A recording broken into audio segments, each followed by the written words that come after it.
And then I'm going to share my screen.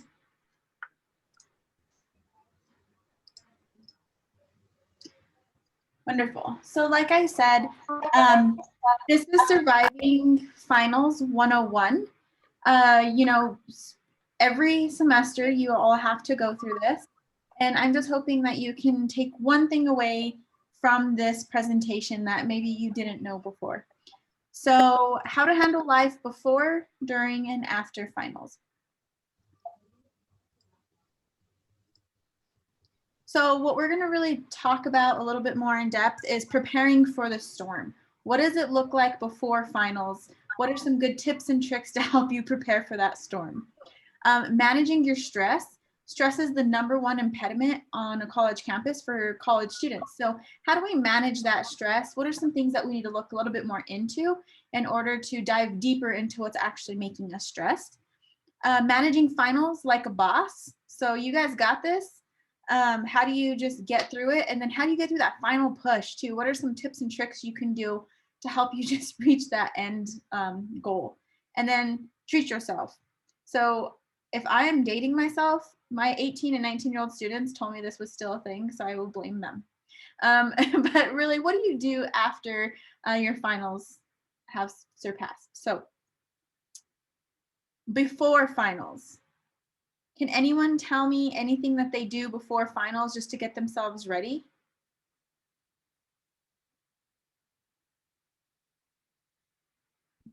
I like to go on a hike. Hiking is wonderful. Nature, right? Being in nature. Yeah, exactly. Definitely. Thank you, Megan.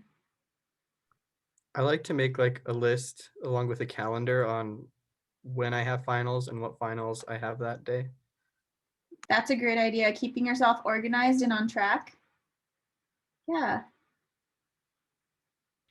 I try to like really do a lot of work like 2 weeks before finals, so then I have like the week before to kind of like chill and then have like finals week when it comes up. So you've been doing finals for a couple weeks at this point, right? I love that. So basically what you all said, you can just do my job for me, which I absolutely love. But yes, there's some things that we really want to do to prepare for the storm. So schedule everything. And yes, I mean everything, even breaks. Have a schedule that you can follow leading up to your finals is not only helpful to ensure that you don't miss anything, but it can also keep you on task. If you need a study, schedule time for that. You have 6 classes. What classes do you need to study and when do you need to study? Are you a nap taker? Schedule that too. You want to hang out with some friends, you know, go on that Tinder date, pencil them in. Just having even if it's just for the 2 weeks, you know, dead week and finals week, having a stricter schedule can definitely help you succeed. Time should be your friend, not your enemy. And we all know this. We all preach this probably to others, but do most of us practice it? I don't. And so time management is one of those things that can either make you or break you. Knowing how much time it takes to do something is important as well. If you're unsure about how much time it's going to take or how much time you may need, it's better to have more time than less time. So schedule a little bit more than you think you would actually need. Alternative learning environments too. Are there places in your life where you can fit in studying? So maybe you hit the gym. Can you warm up by sitting on the bike for 10, 15 minutes and read your notes?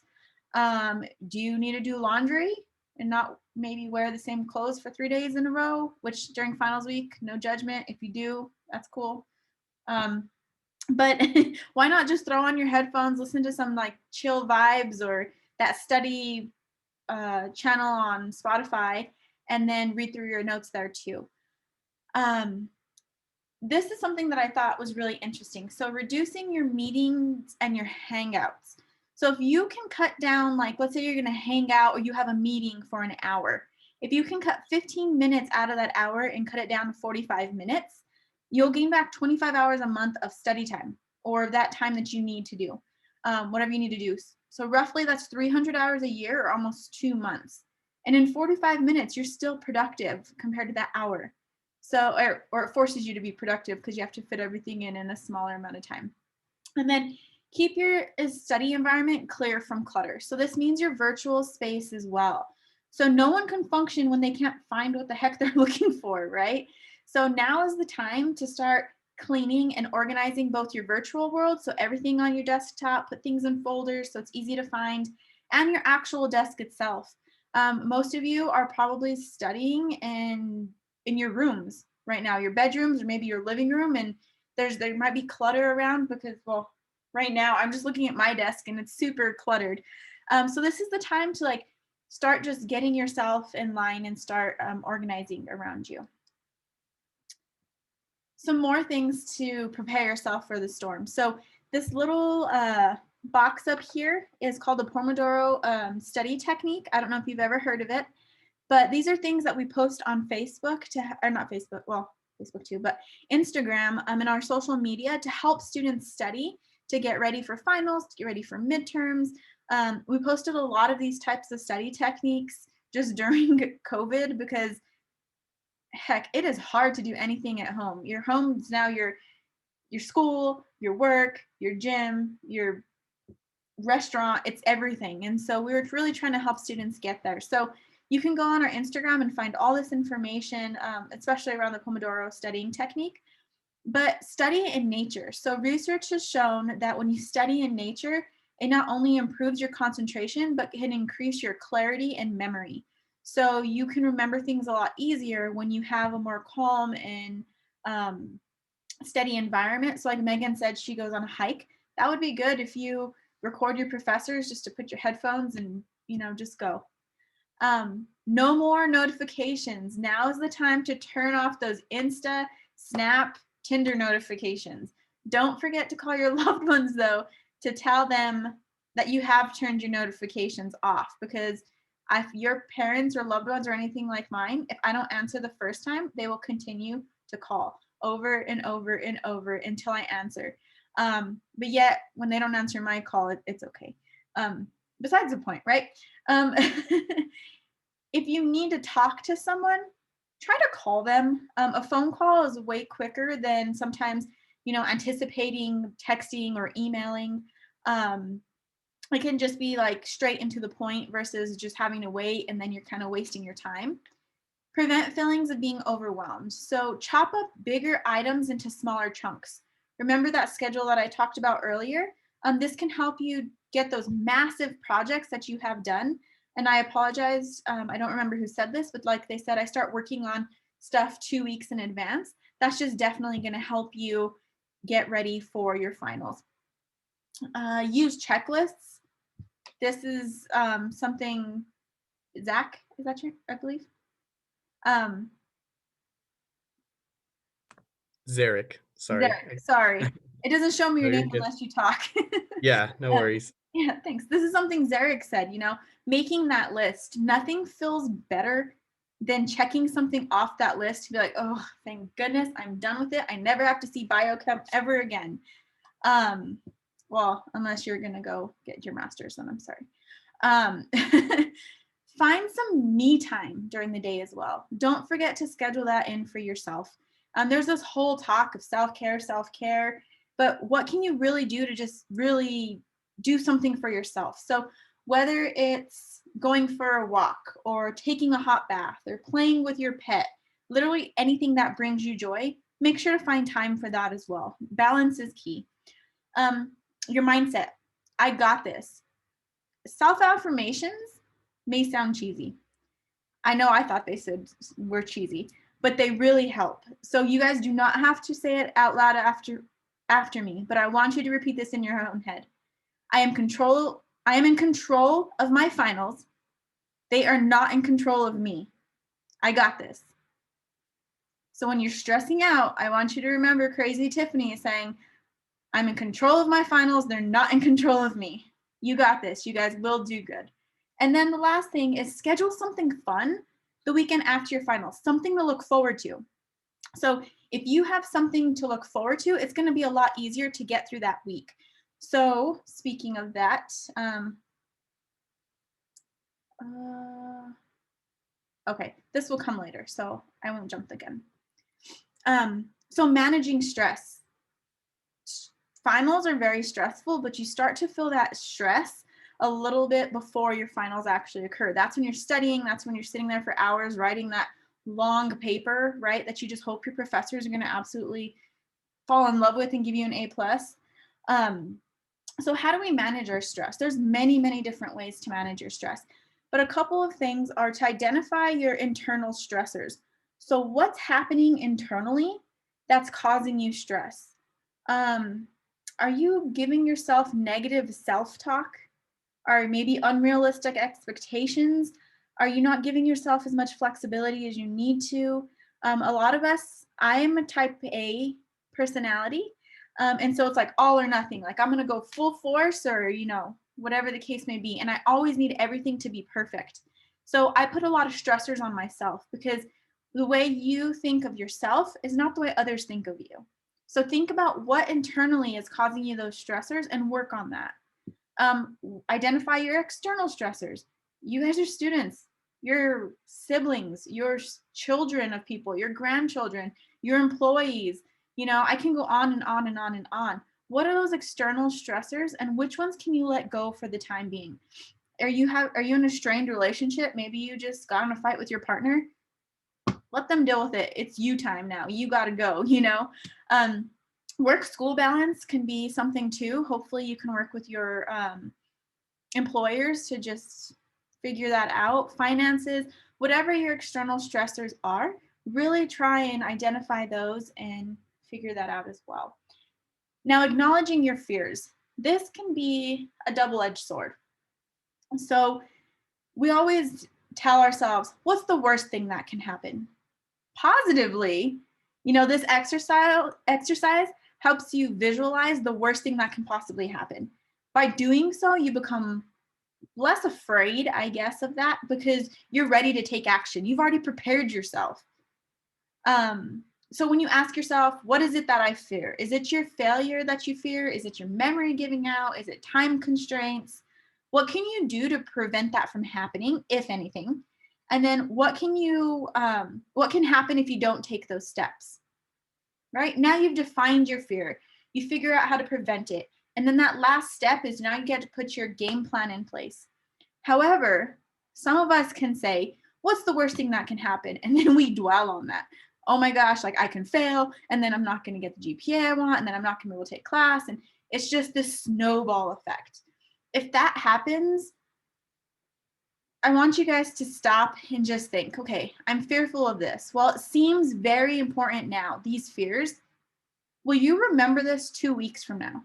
Will you remember this a month from now? Probably not. So be easy with yourselves. Be flexible with yourselves. And if that worst case scenario does happen and you fail it, it may suck, but you may have to take it again. I've had friends who've had to take Bio 123. It's probably a different number by now, but 2, 3, 4 times. And, you just do it until you get there. And now's your time to screw up. You guys are in college. Like, this is a learning opportunity. When you get into the professional world, you screw up and that could potentially be your job or the rest of your future. So use this as a learning experience. Practice mindful breathing and grounding exercises. So breathe. Don't forget to breathe. Research has shown time and time again that breathing can assist you in lowering your heart rate, decreasing stress, your blood pressure gets decreased. So if you want to find more breathing exercises, go look at our Instagram and our YouTube because we do have mental health providers that will do that stuff. And then practicing grounding exercises. I can't see all of you, but, well, I guess I can if I open this up bigger real quick. By a show of the little hand emoji, how many of you have practiced grounding before?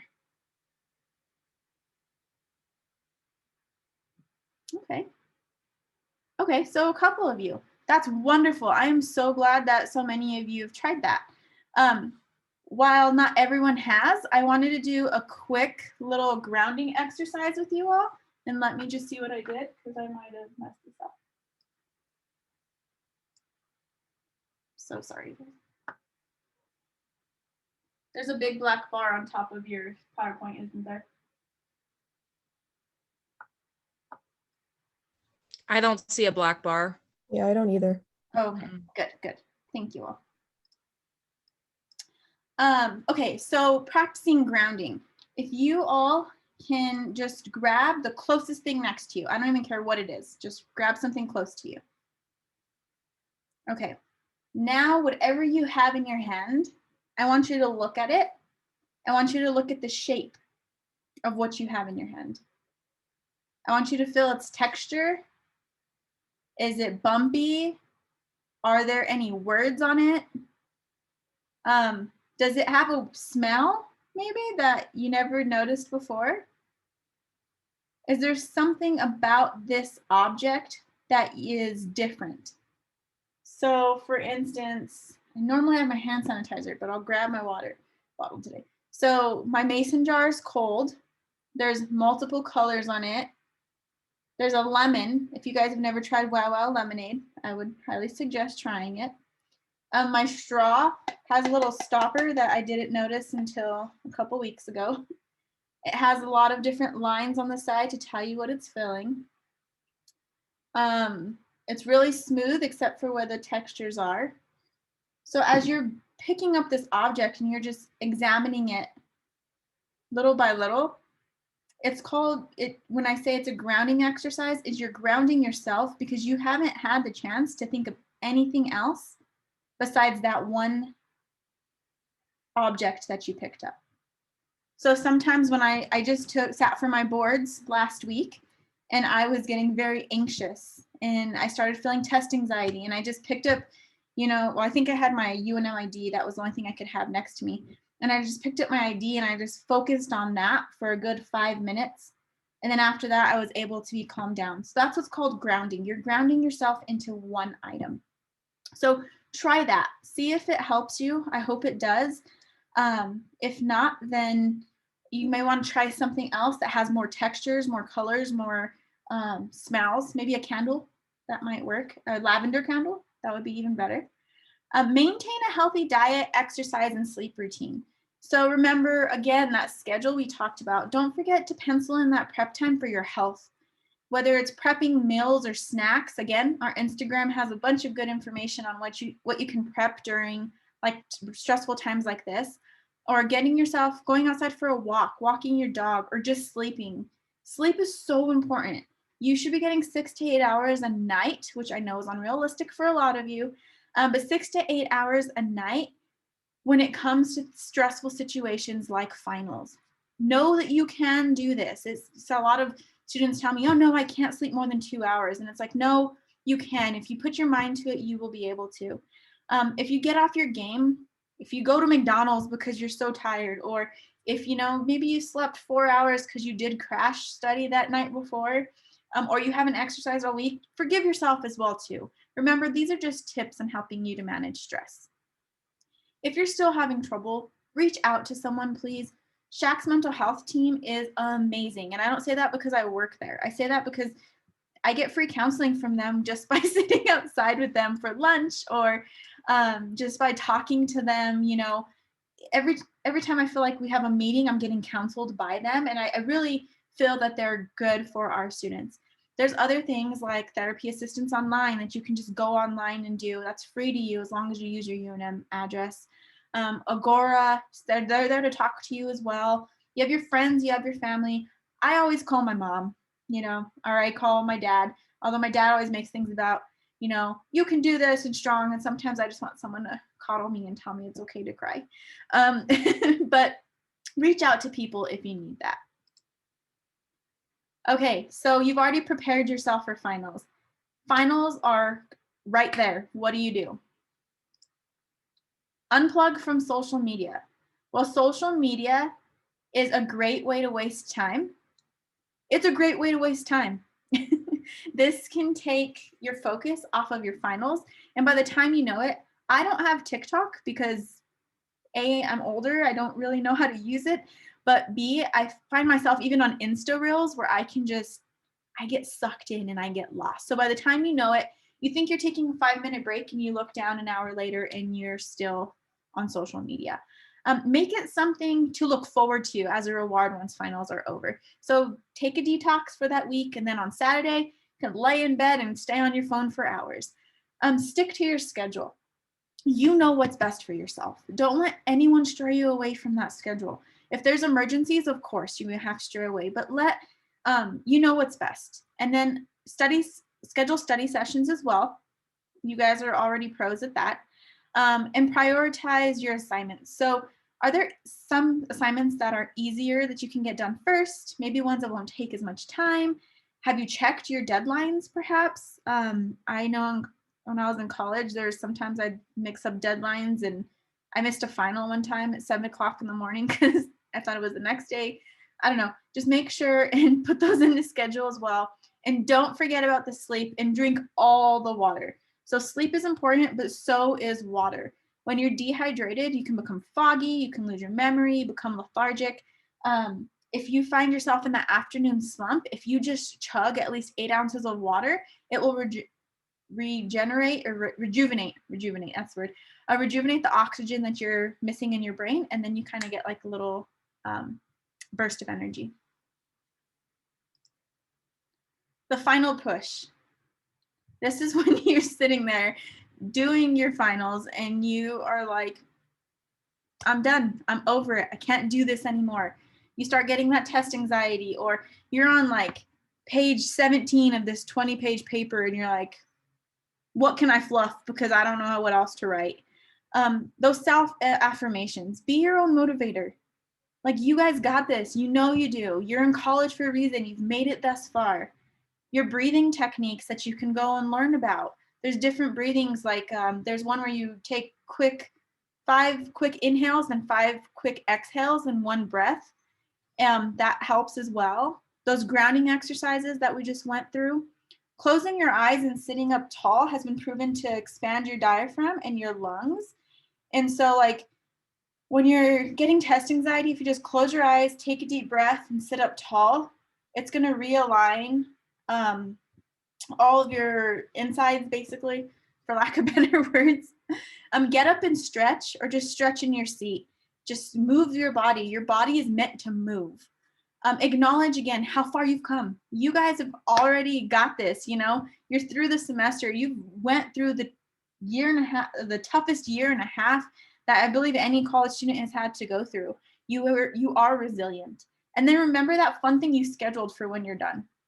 When you're sitting there and you're like, oh, I hate this. Like, you know, that little meme where like the whole room's on fire and you're like, I'm fine.